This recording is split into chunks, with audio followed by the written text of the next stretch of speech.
Hello everyone, আমি পারবিতা। আজকে আমি যে চ্যাপ্টারটা তোমাদের সাথে শেয়ার করব সেটা হচ্ছে শিশু মনস্তত্ত্ব ও শিক্ষা বিজ্ঞান, অর্থাৎ দেবাশিস পালের যে বইটি রয়েছে সেই বইটি থেকে একটা চ্যাপ্টার বৃদ্ধি ও বিকাশ। এই বৃদ্ধি ও বিকাশ আমাদের যারা আমরা সিডিপির জন্য যারা আমরা আপার প্রাইমারি টেট দেব বা প্রাইমারি টেটের জন্য প্রিপারেশন, বিভিন্ন টেটের জন্য প্রিপারেশন নিচ্ছি, তাদের জন্য ভীষণ ইম্পর্টেন্ট। চলো শুরু করা যাক। তো আজকের যে বিষয়টা সেটা হচ্ছে বৃদ্ধি ও বিকাশ, অর্থাৎ এই যে সিডিপি সিডিপি যে পড়তে হয় আমাদের, সেখানকার যে একটা চ্যাপ্টার সেটা বৃদ্ধি ও বিকাশ, গ্রোথ অ্যান্ড ডেভেলপমেন্ট। দেখো, বৃদ্ধি ও বিকাশের ধারণা, concept of growth and development. আমাদের একটা ধারণা রাখতে হবে বৃদ্ধি কি। পরিবর্তনের দুটি দিক হলো হচ্ছে বৃদ্ধি, এক হচ্ছে বৃদ্ধি আর দুই হচ্ছে বিকাশ। বৃদ্ধিকে বলা হয় হচ্ছে গ্রোথ, মনে রাখবে, ইংরেজিতে বলা হয় গ্রোথ, আর বিকাশকে বলা হয় ডেভেলপমেন্ট। বলছে বৃদ্ধির ধারণা, কনসেপ্ট অফ গ্রোথ। এই যে কনসেপ্ট মানে হচ্ছে ধারণা, বৃদ্ধি কি? বৃদ্ধি বলতে বোঝায় পরিমাণগত পরিবর্তন, অর্থাৎ কোয়ান্টিটেটিভ চেঞ্জ, মানে যেটাকে আমরা পরিমাণ করতে পারি। এক্ষেত্রে দেহের বিভিন্ন অংশ যেমন উচ্চতা, ওজন, আয়তন, অভ্যন্তরীণ অঙ্গ প্রত্যঙ্গ, অর্থাৎ উচ্চতা মানে হাইট, ওজন মানে ওয়েট, আয়তন মানে সাইজ, আর অভ্যন্তরীণ অঙ্গ প্রত্যঙ্গ মানে ইন্টারনাল অর্গানস, এর পরিবর্তন লক্ষ্য করা যায় বৃদ্ধির সময়। যেমন আমরা বলি না যে আগে 4 ফুট ছিল, এখন বৃদ্ধি বেড়ে আমরা 6 ফুট হয়ে গেছে ছেলেটা বা বাচ্চাটা বা ছাত্রটা। তো এটা হচ্ছে উচ্চতা, সেটাকে আমরা পরিমাপ করতে পারি। ওজনও আমরা পরিমাপ করতে পারি, আগে এত কেজি ছিল এখন এত কেজি হয়েছে। তো এই হচ্ছে। যেমন আয়তনের ক্ষেত্রে, যেমন ছোট ছোট বাচ্চাদের যদি আমরা হাতের তালুটা দিয়ে লক্ষ্য করি, একদম ছোট থাকে, আর যখন প্রাপ্তবয়স্ক হয় তাদের হাতের তালুটা কিন্তু অনেকটাই বড় হয়। তো এটা কিন্তু আমরা মেজার করতে পারি। তো বলতে গেলে বৃদ্ধি কিন্তু আমরা মেজার করতে পারি, মানে মাপতে পারি, কোয়ান্টিটেটিভ। আচ্ছা, বৃদ্ধির বৈশিষ্ট্য কি? এটি পরিমাপযোগ্য, যেটাকে আমরা মাপতে পারি। এটি দৃশ্যমান, যেটা দেখা যায়। আমরা কি করি, বৃদ্ধিটা কিন্তু দেখতে পারি। এই যে এইটুকু ছিল, আমরা বিভিন্ন বাচ্চাদের ক্ষেত্রে বলি যে বাবা এতটুকু ছিল, তুই এখন কত বড় হয়ে গেছিস। তো এই যে বৃদ্ধি মানে কিন্তু আমরা যেটাকে দেখতে পারি। এটি শারীরিক পরিবর্তনের সঙ্গে সম্পর্কিত। আর বৃদ্ধি মূলত কাঠামোগত ও শারীরবৃত্তীয় পরিবর্তনকে নির্দেশ করে। তো এই হচ্ছে বৃদ্ধি। এবার বলছে আর্নল্ড জোন্স এর মতে দেহের উচ্চতা ও ওজন বৃদ্ধি বা গ্রোথ বলে, মানে পরিমাণগত পরিবর্তনকে কিন্তু বৃদ্ধি বলে, অর্থাৎ increase in body height and weight is called growth. এটা হচ্ছে আর্নল্ড জোন্স এর মতে।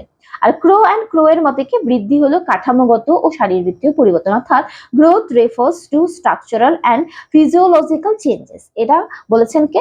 ক্রো। এই যে এবার যদি আমরা এই বৃদ্ধির কিছু সংক্ষিপ্ত ব্যাপার দেখি মনে রাখার জন্য, তাহলে এইভাবে তোমরা দেখতে পারো, গ্রোথ ইজ ইকুয়াল টু হচ্ছে কোয়ান্টিটেটিভ চেঞ্জ। গ্রোথ মানে কি? গ্রোথ সমান সমান হচ্ছে কোয়ান্টিটেটিভ চেঞ্জ, অর্থাৎ পরিমাণগত পরিবর্তন। আচ্ছা, মেজারেবল চেঞ্জ, সেটাকে মেজার করতে পারি। Measurable change, physical development of body, physical development হবে এই বডিতে গ্রোথের মাধ্যমে, অর্থাৎ তারপর বলছে increase in height weight and size. আর structural and physiological changes, structural মানে হচ্ছে কাঠামোগত পরিবর্তন হবে আমাদের, এটাকে বলা হয় হচ্ছে গ্রোথ বা বৃদ্ধি। তো এই পয়েন্টগুলো মানে শর্ট নোটের আকারে আমি তোমাদের সাথে শেয়ার করছি, যাতে তোমাদের জিনিসগুলো মনে থাকে, এবং গল্পের মতো করে বলার চেষ্টা করছি যাতে বিষয়গুলো মনে থাকে।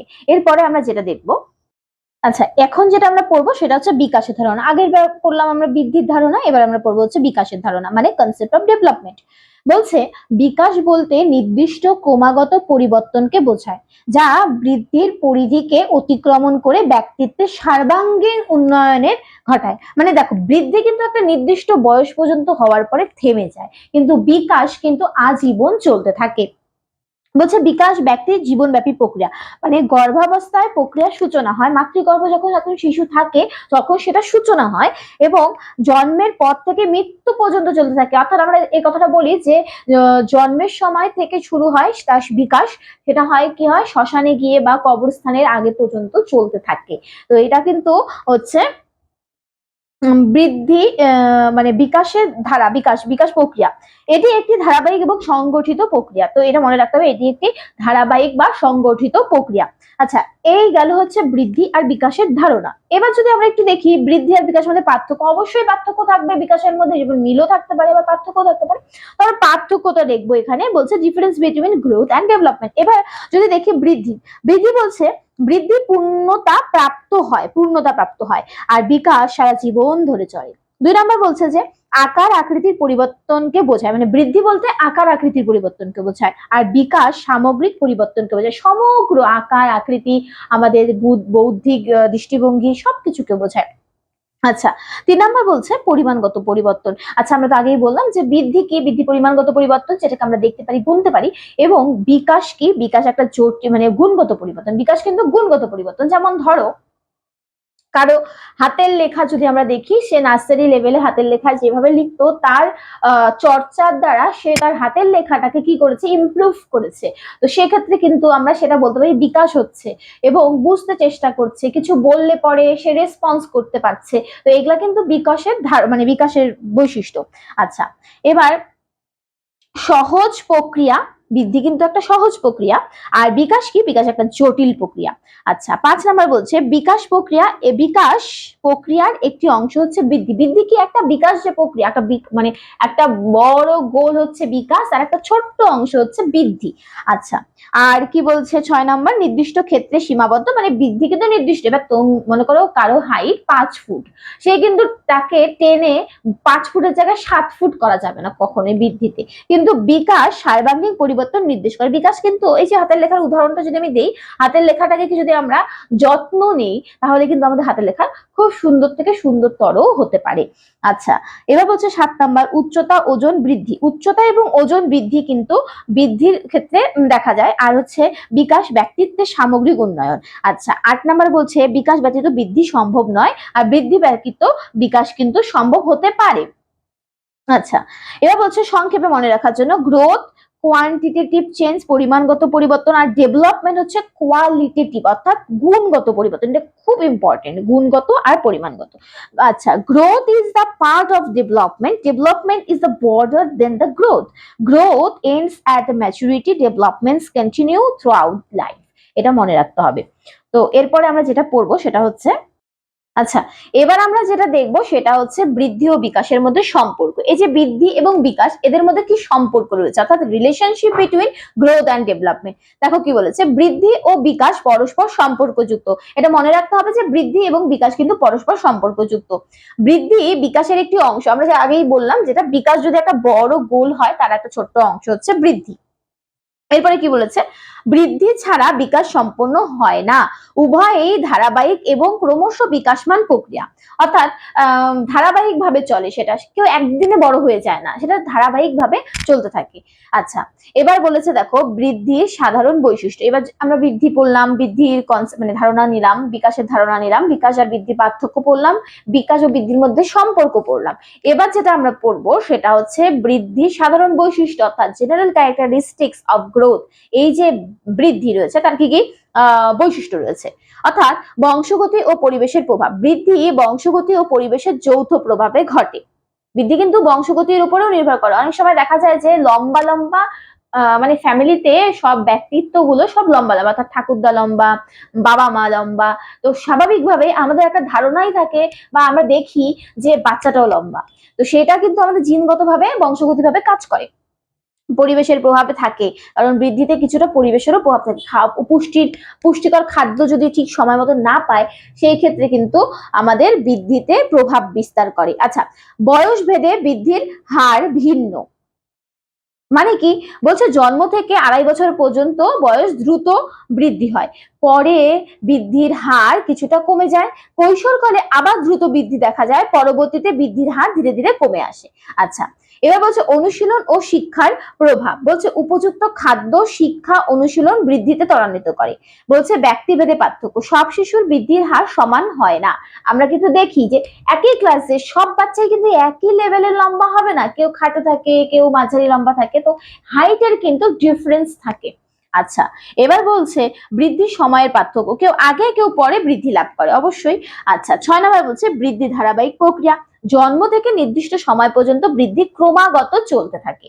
এবার যদি আমরা কুইক রিভিশনের জন্য এক নজরে দেখি, তাহলে কি দেখবো, বৃদ্ধি ও বিকাশ পরস্পর সম্পর্কযুক্ত, বৃদ্ধি বিকাশের অংশ, বৃদ্ধি কিন্তু একটা বিকাশের অংশ। আচ্ছা, বৃদ্ধির নিয়ামক মানে নিয়ামক হচ্ছে বংশগতি যোগ পরিবেশ হচ্ছে বৃদ্ধি। আচ্ছা, দ্রুত বৃদ্ধি হয় জন্ম থেকে 2.5 বছর ও কৈশোরকাল, ব্যক্তিভেদে বৃদ্ধির হার ভিন্ন হয়, আর বৃদ্ধি ধারাবাহিক একটি প্রক্রিয়া। তো এটা হচ্ছে আমাদের বৃদ্ধির সাধারণ বৈশিষ্ট্য, যেটা দেখে আমরা বুঝবো যে এটা বৃদ্ধির বৈশিষ্ট্য। আচ্ছা, এবার যদি আমরা দেখি, আমরা বৃদ্ধির বৈশিষ্ট্য দেখলাম, এবার বিকাশের বৈশিষ্ট্য। বিকাশের কিছু সাধারণ বৈশিষ্ট্য যদি আমরা দেখি তাহলে কি দেখব, যে ১ নাম্বার বিকাশ পরিবর্তনশীল। বিকাশের ফলে ব্যক্তির গুণগত ও পরিমাণগত পরিবর্তন ঘটে। আচ্ছা, বিকাশের ফলে কি হয়, ব্যক্তির মধ্যে গুণগত এবং পরিমাণগত পরিবর্তন ঘটে। আর পরিবর্তন ক্রমাগত ও ধারাবাহিক। পরিবর্তনটা কিন্তু ক্রমাগত এবং ধারাবাহিক। আচ্ছা, ২ নাম্বার বলছে শিক্ষা ও অভিজ্ঞতার ফল বিকাশ, অর্থাৎ শিক্ষা, অভিজ্ঞতা ও পরিবেশের প্রভাবে আচরণের পরিবর্তন আসে। আচ্ছা, আমরা যখন শিক্ষা গ্রহণ করি তখন কিন্তু আমাদের অবশ্যই আচরণের পরিবর্তন আসবে, এর ফলে বিকাশ ঘটে। এর ফলে কি হয়, আমাদের বিকাশ ঘটে। ৩ নাম্বার বলছে যে বিকাশ সংহত প্রক্রিয়া, মানে শারীরিক, মানসিক, সামাজিক ও প্রাক্ষবিক দিকের সমন্বয়ে বিকাশ ঘটে। সব দিকের সমন্বয়ে মিলে কিন্তু বিকাশটা ঘটে। আচ্ছা, এরপর হচ্ছে বিকাশ নিরবিচ্ছিন্ন। গর্ভকাল থেকে মৃত্যু পর্যন্ত বিকাশ চলতে থাকে। এটা মনে রাখবে, বিকাশ কিন্তু যে গর্ভ অবস্থায় শুরু হয় এবং মৃত্যুর আগ পর্যন্ত সেটা কিন্তু চলতে থাকে। ৫-এ বলা হয়েছে বিকাশের বিভিন্ন দিক পরস্পর সম্পর্কযুক্ত, অর্থাৎ শারীরিক, মানসিক, সামাজিক ও আবেগীয় বিকাশ একে অপরের উপর নির্ভরশীল। সব বিকাশ কিন্তু একে অপরের উপর নির্ভরশীল। আচ্ছা, বলেছে সাধারণ থেকে বিশেষের দিকে বিকাশ, অর্থাৎ বিকাশ সাধারণ প্রতিক্রিয়া থেকে বিশেষ প্রতিক্রিয়ার দিকে অগ্রসর হয়। সাধারণ থেকে কি হয়, বিশেষ। যেমন ধরো, আমরা যদি কোনো বাচ্চার সামনে একটা কলম রাখি, সে কি করবে, কলমটাকে থাবা দিয়ে ধরবে একদম হাত মুঠ করে। তারপরে সে যখন লিখতে শুরু করবে তখন কি করবে, দুটো আঙ্গুল ব্যবহার করে লিখবে। তো এই হচ্ছে মানে কি বলতো, বিশেষ থেকে সাধারণের দিকে, আচ্ছা সরি, সাধারণ থেকে বিশেষের দিকে যাওয়া। আচ্ছা, এবার বলছে যে বিকাশ লিঙ্গ ভেদে পার্থক্য দেখা যায়। বিকাশে কি হয়, লিঙ্গ ভেদে কিন্তু পার্থক্য দেখা যায়, অর্থাৎ ছেলে এবং মেয়েদের কিন্তু বিকাশের ধরন একই নয়। আচ্ছা, এবার বলছে ৮ নাম্বার প্রাথমিক বিকাশ অধিক গুরুত্বতর। জীবনের প্রাথমিক বিকাশ পরবর্তী জীবনের ভিত্তি করে তোলে। অবশ্যই, কারণ আমরা যদি ঠিকঠাক করে সরিয়ে সরা না শিখি তাহলে কিন্তু আমরা শব্দ গঠন করতে পারবো না। শব্দ গঠন করতে না পারলে কিন্তু আমরা বাক্য গঠন করতে পারবো না। তাই শব্দ গঠনের আগে, বাক্য গঠনের আগে স্বরবর্ণর প্রতি তার কিন্তু নলেজ বা জ্ঞান অর্জন করাটা খুব ইম্পর্টেন্ট। আচ্ছা, তারপর বলছে বিকাশ ব্যক্তিগত পার্থক্য থাকে। হ্যাঁ, বিকাশ অবশ্যই ব্যক্তিগত থাকে, কারণ একটা শ্রেণীতে সবার বিকাশ একইভাবে হবে না, হয় না। কেউ থাকে ফাস্ট লার্নার, কেউ থাকে স্লো লার্নার, তো এক একজন এক একভাবে মানে এক একজন এক একভাবে শিখে। আচ্ছা, এবার যদি দেখি ১০ নাম্বার বিকাশ ব্যক্তিগত পার্থক্য, অবশ্যই পার্থক্য, ব্যক্তিগত পার্থক্য থাকে, ব্যক্তিভেদে বিশেষ ধরনের গতি এক থাকে না। ১১ নাম্বার যদি দেখি আমরা, বিকাশের ক্রম সুনির্দিষ্ট, অর্থাৎ বিকাশ একটি সুনির্দিষ্ট ধারায় ঘটে। যেমন জন্মের পর মাথা তুলে ধরে, বসে, দাঁড়ায়, হাঁটে, কথা বলে, এইভাবে চলে। অর্থাৎ একজন বাচ্চা প্রথমে কি হয়, জন্মের পরে সে বসতে শিখে, তারপরে হামাগুড়ি দিতে শিখলো, তারপরে ১-২ পা ধরে ধরে চলতে শিখলো, তারপরে সে দৌড়াতে শেখে। একবারে কিন্তু কেউ দৌড়াতে শেখে না। আচ্ছা, বিকাশ জটিল প্রক্রিয়া, অর্থাৎ শারীরিক, মানসিক, সামাজিক, আবেগীয় ও বৃদ্ধি ভিত্তিক পরিবর্তনের সমন্বয়ে বিকাশ একটি জটিল প্রক্রিয়া। ১৪ নম্বর বলছে দেখো বিকাশ ধীর ও ধারাবাহিক। বিকাশ ধাপে ধাপে হয়, হঠাৎ করে সম্পূর্ণ হয় না। হঠাৎ করে একজন ভালো পড়াশোনা হয়ে যায় না, সে কি করে, তার অভ্যাস এবং অনুশীলনের দ্বারা সে তার বিকাশটাকে ডেভেলপ করে। আচ্ছা, তারপরে বলছে কি বিকাশ পরিপক্কতার উপর নির্ভরশীল। ১৫ নম্বরে বলছে পরিপক্কতা বা ম্যাচুরেশন না এলে অনেক ধরনের শিক্ষা ও দক্ষতা অর্জন করা সম্ভব হয় না। অবশ্যই আমাদের যদি হাতের গঠনের ম্যাচুরেশন না আসে, আমরা কিন্তু পেন ধরতে পারবো না। তাহলে আমরা পেন ধরতে না পারলে আমার লেখাটাও আমাদের খারাপ হবে। তো সেই ক্ষেত্রে কিন্তু আমাদের বিকাশের জন্য ম্যাচুরেশন ইম্পর্টেন্ট।